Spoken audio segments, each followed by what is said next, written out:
നിസ്കാര സ്ഥലത്തിന് അവകാശം ഉന്നയിച്ച് മൂവാറ്റുപുഴ നിർമ്മല കോളേജിൽ അരങ്ങേറിയ വിവാദങ്ങൾക്ക് ശേഷം കോതമംഗലം പൈങ്ങാട്ടൂരുള്ള സെന്റ് ജോസഫ് ഹയർ സെക്കൻഡറി സ്കൂളിലെ 2 വിദ്യാർത്ഥിനികളും അവരുടെ മാതാപിതാക്കളും സമാനമായ ആവശ്യങ്ങൾ ഉന്നയിച്ച് അനാവശ്യ വിവാദം സൃഷ്ടിച്ച് മാതൃകാപരമായി പ്രവർത്തിക്കുന്ന സ്കൂളിന്റെ സുഗമമായ നടത്തിപ്പിന് തടസ്സമുണ്ടാക്കുന്നത് പ്രതിഷേധാർഹമാണെന്ന് കോതമംഗലം രൂപത.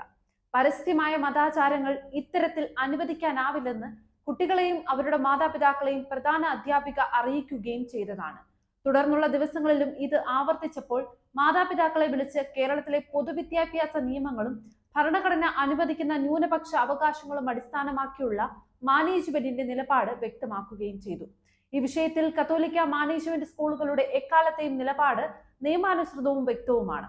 മതന്യൂനപക്ഷ സ്ഥാപനങ്ങൾ എന്ന നിലയിൽ കത്തോലിക്ക വിദ്യാഭ്യാസ സ്ഥാപനങ്ങളിൽ ക്രൈസ്തവ വിശ്വാസവും സംസ്കാരവും പൈതൃകവും നിയമാനുസൃതമായി പരിരക്ഷിക്കാനുള്ള അവകാശം ഭരണഘടന ഉറപ്പു തരുന്നുണ്ട്.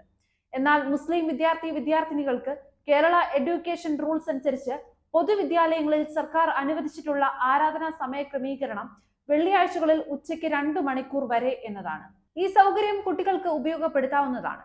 നിയമാനുസൃതമല്ലാത്ത മറ്റു ക്രമീകരണങ്ങളും പതിവായി പുറത്തു പോകുവാൻ അനുവാദം നൽകുന്നതും സ്കൂളിന്റെ പൊതു സമയക്രമം, അച്ചടക്കം, കുട്ടികളുടെ സുരക്ഷ എന്നിവയെ ബാധിക്കുന്നതുകൊണ്ടും കൂടാതെ സമൂഹത്തെ ഗുരുതരമായി കാർന്നു തിന്നുകൊണ്ടിരിക്കുന്ന മയക്കുമരുന്ന് മാഫിയയുടെ ഭീഷണി സംബന്ധിച്ച് പോലീസ് അധികാരികളുടെ മുന്നറിയിപ്പ് നിലനിൽക്കുന്നത് കൊണ്ടും നിയമാനുസൃതമല്ലാത്ത ആനുകൂല്യങ്ങൾ ക്രൈസ്തവ മാനേജ്മെന്റിന് കീഴിലുള്ള എയ്ഡഡ് വിദ്യാഭ്യാസ സ്ഥാപനങ്ങൾക്ക് നൽകാനാകില്ല.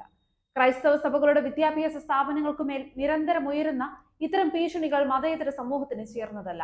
സമൂഹത്തിൽ നിലനിൽക്കുന്ന മതസൗഹാർദ്ദവും സമാധാന അന്തരീക്ഷവും വിദ്യാലയങ്ങളിലെ അച്ചടക്കവും നശിപ്പിക്കുന്ന യാതൊരു തരത്തിലെ കടന്നുകയറ്റങ്ങളും അംഗീകരിക്കാനാവില്ല എന്ന് കത്തോലിക്ക കോൺഗ്രസ്, കോതമംഗലം രൂപത ജാഗ്രതാ സമിതി എന്നിവർ സംയുക്ത പ്രസ്താവനയിൽ അറിയിച്ചിരിക്കുകയാണ്.